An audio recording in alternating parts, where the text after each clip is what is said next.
Good day, it's August 11th, 2025. The Texas Republicans plan to gerrymander congressional districts in the middle of the normal 10 years practice of redrawing continue to dominate the headlines and has become the recent focal point on the war on democracy in the U.S. I'm Sam Buban. Welcome to this week's Roundup here at The Pulse. And I'm Joe Buban. Welcome to this week's edition. Congressman Mike Lawler of New York and Kevin Kiley of California are among the first few Republicans to criticize the effort that Governor Abbott of Texas to surgically gerrymander congressional districts, which can eliminate traditionally Democratic districts to the Republican side. The response of these two Republican lawmakers may have been a reaction to what California Governor Gavin Newsom and New York Governor Kathy Hochul, who both said that they will fight fire with fire, referring to an equal move to gerrymander California and New York in retaliation for what Texas is doing. If Texas is successful in redrawing the congressional map to favor Republicans with 5 more seats, then California will redraw the map and eliminate 5 to 6 Republican districts to favor Democrats. And New York will also redraw the map and take Republican advantage in 4 districts.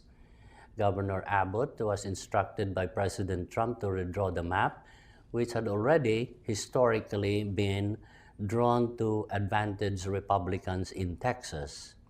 Congressional redistricting had traditionally been done every 10 years, but on this one, because of fear by Donald Trump that the midterm election, the Republican Party is likely to lose the majority in the House, this redistricting is the tool to guarantee their control and power in the legislative branch. Critics call it rigging the election. As part of our explainer to our viewers of what is gerrymandering, it works like this.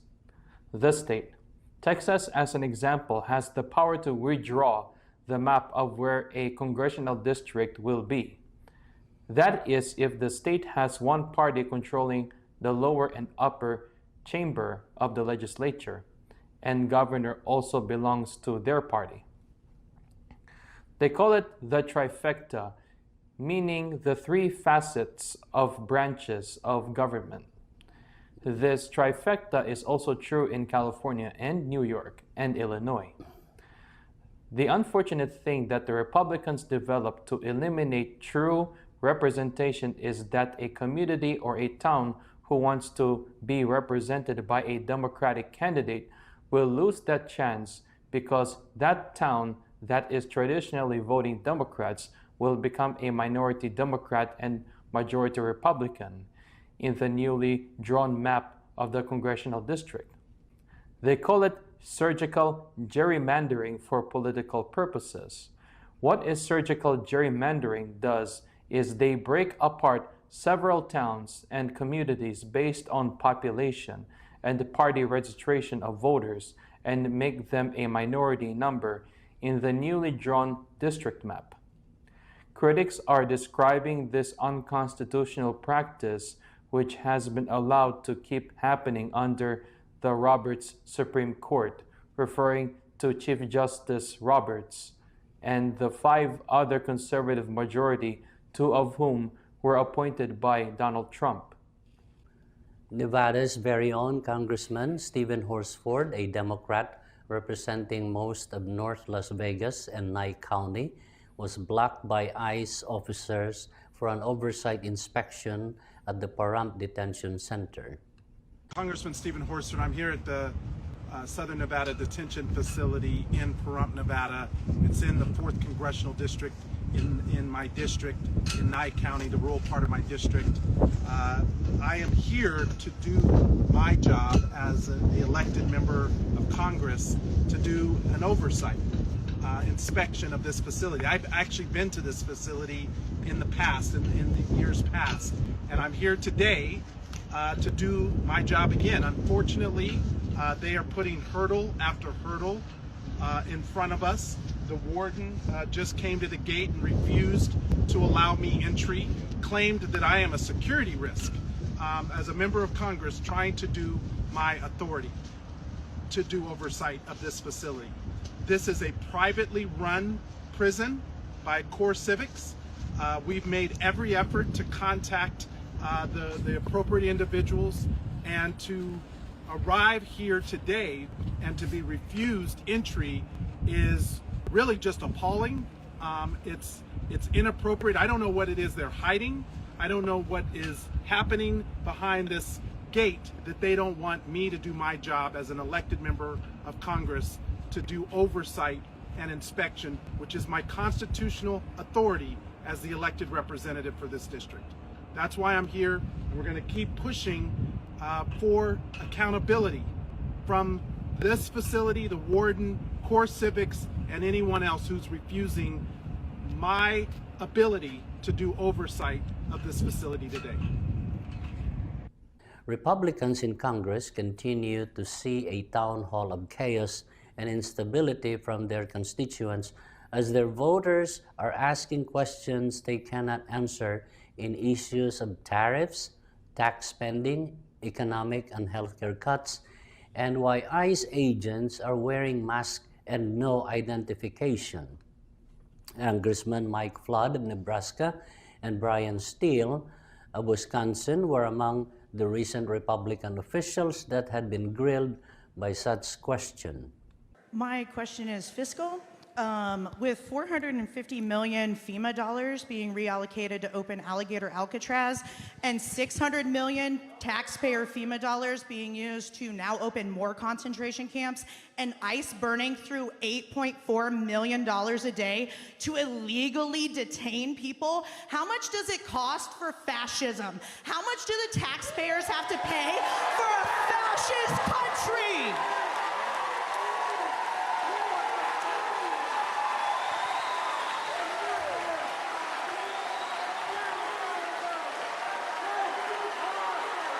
Americans went to the polls in November, and they had a choice between a Democratic candidate that had an open border, no enforcement, fentanyl, drugs, human trafficking.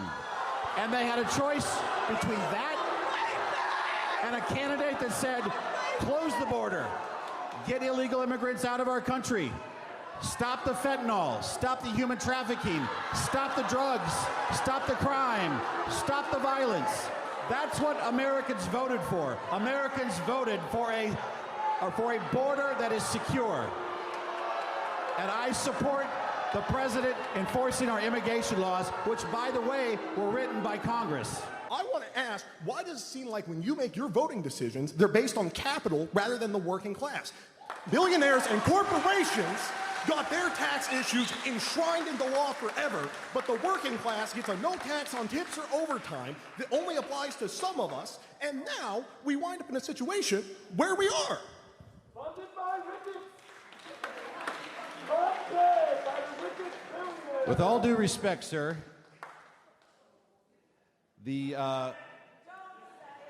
Republican Party now more than ever represents the heart and soul of the working class.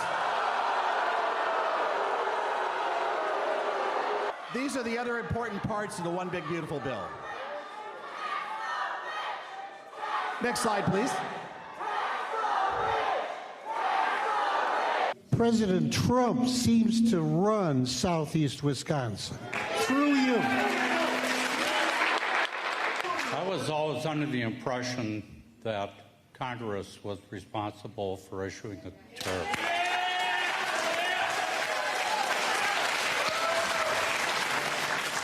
I really feel that this is a terrible tax that's going to be placed upon the citizens of the United States. This really, at its core, needs to be an opportunity to make sure that other countries are treating the United States fairly. The United States... You know what, I'm not looking... I want to be able to get through as many of your questions as we can. Ladies and gentlemen, we will never get questions if we can't keep the auditorium quiet. It's not politics, it's morality. I care about people. And what I see happening to our immigrant population embarrasses me. You have not raised a voice to complain about it. Where do I see your leadership? I see no leadership. I see following Trump 100% of the time, and Trump's lead has been... We'll probably agree to disagree on some of my answer here, but what I view is the moral hazard created by the Biden administration by allowing the U.S.-Mexico border to remain unsecure. And so...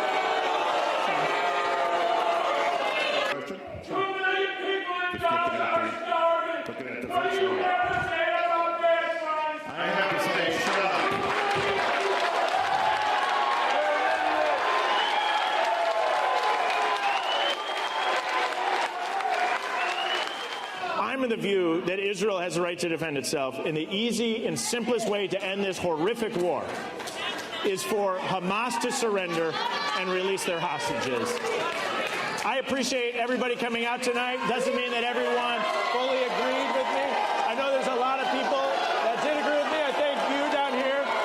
In the continuing attack on democracy and the rule of law by MAGA Republicans whose loyalty is only to Trump and not the Constitution, Republican Congressman Andy Ogles of Tennessee calls for the denaturalization of the U.S. citizenship of Congresswoman Dalia Ramirez of Illinois after her statement on a press conference in Mexico talking about her Guatemalan heritage.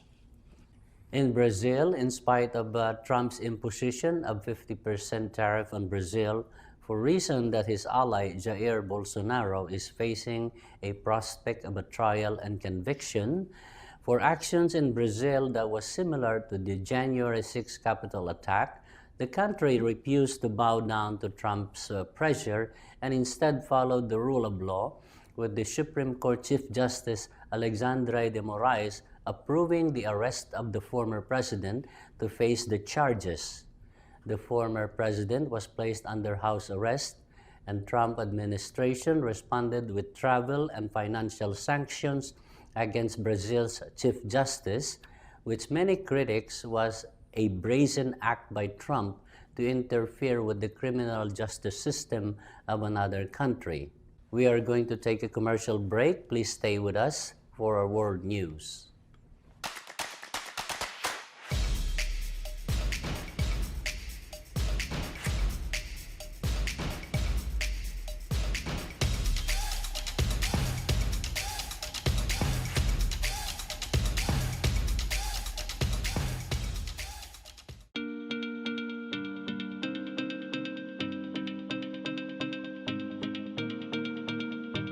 We use headphones as a part of our everyday lives. Whether we're at work, getting exercise, meditating, in transit, studying, practicing, or relaxing. Hi, I'm Ryan Sway, the founder of Aircom. I would like to introduce the world's first wireless airflow audio earbuds. As a festival and a concert junkie, I really enjoy the live experience of being there and feeling the music. When we started developing Airflow, our goal was to reproduce that live experience using earbuds. The problem with traditional headphones is that the speakers are located inside of the earpiece, literally giving you centimeters before the audio hits your eardrum. What Aircom is doing, they're the first company to actually address the fact that there needs to be a space involved associated with having the sound waves expand fully. The difference between traditional headphones and Aircom audio is that the air tube gives you 8 times more space, allowing the sound waves to fully develop before they actually hit your eardrums. And this gives it a much more live, natural sound, just like in a recording studio. It's real nice that someone actually addressed the physics associated with how sound comes out. The challenge we had was to create an earbud with enough airspace for the sound to fully develop and breathe. Unfortunately, traditional earbuds are about the size of a jelly bean, and there's just not enough airspace. However, that changed when we developed Airflow Audio. Airflow uses an air tube to deliver 6 to 8 times more airspace than traditional earbuds. The end result is a true live listening experience, just like you're at a festival or a concert. We also added magnets to the back of the earpieces so you can wear it around your neck when you're not using it. Being that the drivers are 8 inches from the earpiece. The magnets do not affect the integrity of the sound at all. The orange line represents the frequency transmitting through the wire to the speaker, which then converts to the blue sound wave that develops more as it travels up the air tube, producing a balanced, full body and live listening experience. Another really cool feature is that these earbuds are sweat-proof and water-resistant because they're coated with a super hydrophobic nanotechnology. So now you can be on a skateboard or riding a motorcycle and listen to music as if you were watching a live show or actually in a recording studio. We're coming to you for help in bringing these unparalleled earbuds to market. Pure Medical Equipment provides top-notch quality medical supply equipment. Whether to rent or buy, Pure Medical Equipment and Supplies has it all. Pure Medical Equipment is committed to serve and give back to Southern Nevada. We deliver medical supplies and rentals to your door.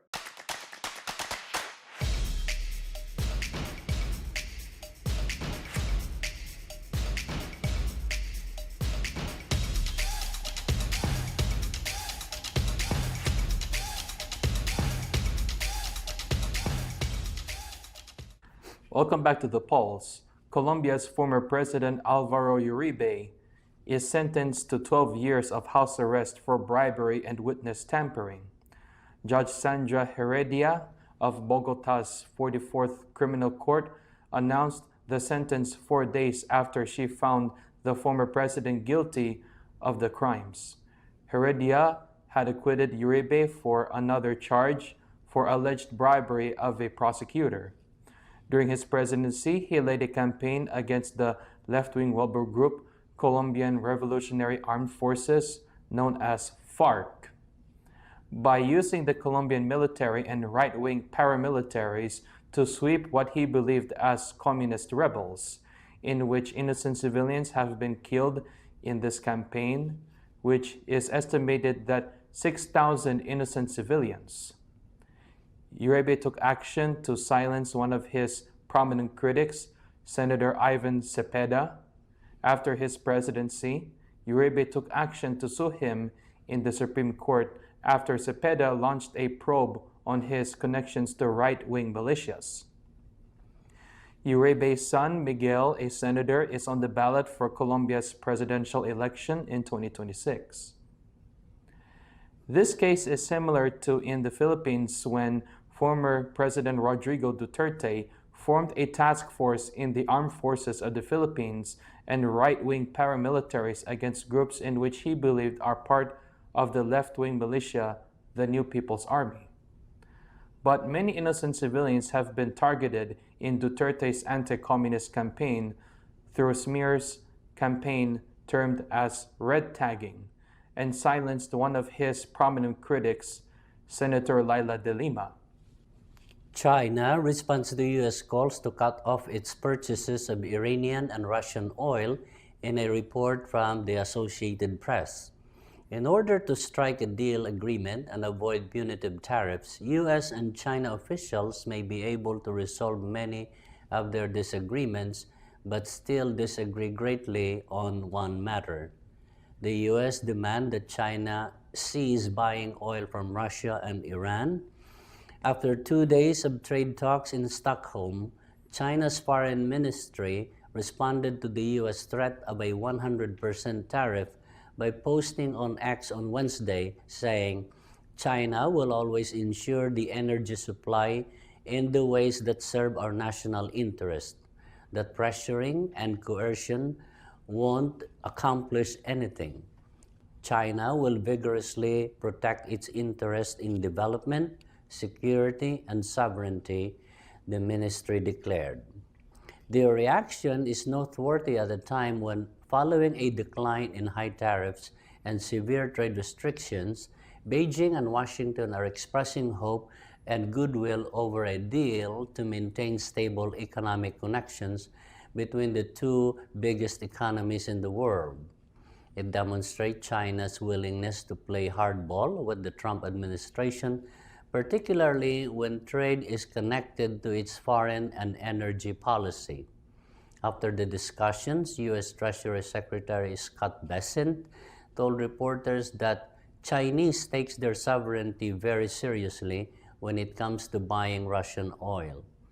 He described the Chinese negotiators as tough on Thursday, but added that the talks had not been halted by Chinese resistance. Secretary Bessent told CNBC, "I think we have the makings of a deal." The managing director of the consulting firm Teneo, Gabriel Waldo, expressed skepticism that President Donald Trump would implement the 100% tariff. If Trump and Chinese President Xi Jinping meet this autumn, realizing those threats would derail the recent progress and probably kill any chance for them to announce a trade deal, according to Waldo. As Moscow continues its war against Ukraine and Tehran finances extremist groups throughout the Middle East, the United States seeks to limit oil shipments by Russia and Iran, which are a significant source of income for both nations. China was the only nation to retaliate when Trump announced a broad tariff proposal on dozens of nations in April. It resisted pressure from the United States. According to Tu Jinshuang, director of China Institute for World Trade Organization Studies at the University of International Business and Economics in Beijing, says China will fight to the end if the U.S. is bent on imposing tariffs, and this is China's consistent official stance. The World Trade Organization is referred to by the acronym WTO. Aside from negotiating strategies, Tu stated that China might also doubt Trump's commitment to opposing Russia and believe the United States can't carry out its threat. While Beijing's policy support for Moscow is constant and evident, it is unlikely to alter its stance when it perceives inconsistencies in U.S. foreign policy objectives toward Russia and Iran, according to Scott Kennedy, Senior Advisor and Trustee Chair in Chinese Business and Economics at the Center for Strategic and International Studies in Washington. Kennedy said that Beijing might try to use it as an additional negotiating tool to pressure Trump into making more concessions. In the conflict between Israel and Palestine, majority want to stop Israel's arms sales, shows the Three Continental Survey, as reported by Al Jazeera. The majority of people in 5 countries, Brazil, Colombia, Greece, South Africa, and Spain, think that arms corporations should halt or curtail their commerce with Israel as its assault on Gaza continues, with 58% of respondents agreeing to that arms deals should be stopped entirely. Spain had the strongest support for this policy, followed by Greece with 57% and Colombia with 52%. In Brazil, 22% of respondents said that arms companies should cut back on their sales to Israel, while 37% said that they should altogether cease them. Those percentages were 20 to 46% in South Africa, respectively. Francesca Albanese, the United Nations Special Rapporteur on the occupied Palestinian territory, called on nations to cut financial ties with Israel after denouncing an economy of genocide. The survey was commissioned by the Global Energy Embargo for Palestine Network, supported by the left-wing Progressive International Organization, and conducted by the Pollfish platform last month. The public has voiced their opposition to complicity. Ordinary people demand an end to the fuel that drives apartheid, settler colonialism, and genocide on all continents, according to Ana Sanchez, a Global Energy Embargo for Palestine campaigner. In order to gauge popular perceptions of accountability, over 1,000 respondents in each country were questioned regarding the relationship between the public and private sectors with Israel. Brazil had the least amount of condemnation of Israel's actions in Gaza as the humanitarian crisis worsened, while Greece and Spain had the most. 50% of Colombians opposed Israel's current military actions in Gaza, compared to 61% in Greece and 60% in Spain. 30% of South Africans and 30% of Brazilians opposed Israel's war, while 20 and 30% respectively backed it. Over 60,000 Palestinians have died as a result of Israel's genocide in Gaza to date, the majority of whom were women and children. Most of the besieged strip is in ruins as the populace starves, and is now home to the largest number of kid amputees per capita. Arms dealers and the businesses that help them do business are coming under more scrutiny as the crisis deepens. Following a campaign accusing the Danish shipping behemoth of ties to Israel's military and occupation of Palestinian territory, Maersk Shipping divested from businesses associated with Israeli settlements in June. As reported by Al Jazeera, this action is illegal under international law.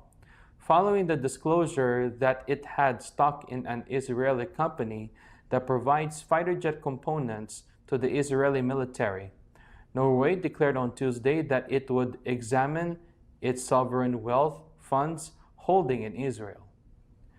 A number of wealth and pension funds have disassociated themselves from businesses associated with Israel's illegal occupation of the West Bank or its attack on Gaza in recent months.